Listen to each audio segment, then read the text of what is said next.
They are back on dry land after a difficult day out at sea. The Coast Guard rescued a shrimp boat and its crew that called for help. The rough seas of the nor'easter caused the boat to take on water. Channel 4's Tarek Miner was there when the fishermen were brought safely to shore. He's joining us now live from Mayport. Tarek, they must have just been so relieved. Tom, it has been a very trying and emotional day for the four-man crew of the Sea King and for their families because they didn't know whether or not their loved ones would come back to shore. The crew, they have a deep appreciation for the ocean and the power of the ocean, which is why they knew when that boat that you see there started taking on water offshore, they realized just how much danger they were really in.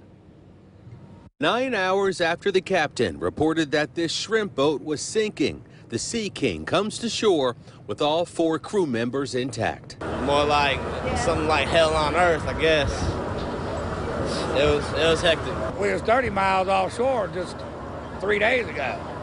We just happened to be working our way home. So it's a good thing. That's what I'm saying. Man upstairs was looking out.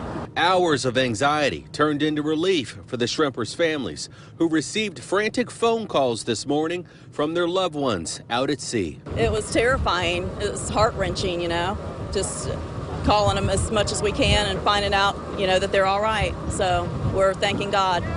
We really are. It was horrible. I was with his mom and we were just sitting there just waiting to hear something.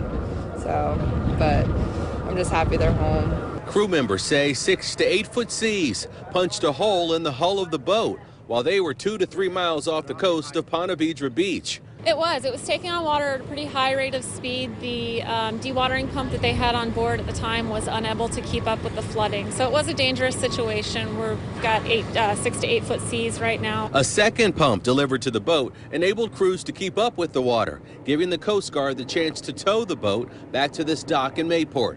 Shrimpers on board say this is an experience of a lifetime. They say they were close to going under. Move as fast as you can, keep in touch with everybody, just communicate with everybody, and make sure we kept the boat afloat, make sure we wasn't dead in the water. The water was right at the bottom of the engine. We'd have missed it a minute later, we'd have been dead in the water. A few of the crew members did suffer from some carbon monoxide poisoning. Those pumps that the Coast Guard provided were putting out some carbon monoxide. Apparently the crew members were too close and did inhale a little bit.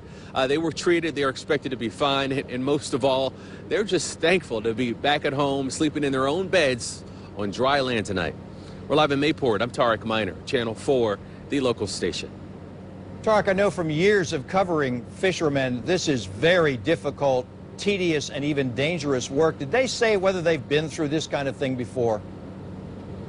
I asked that question, and ironically, they say that they have. Their boats have taken on water when they've been out at sea, but this situation right here, this was a close call. That boat was taking on a lot of water at a very, very fast rate. Coming up at 6 o'clock, Tom, we're going to explain how they've repaired the boat and what was to blame.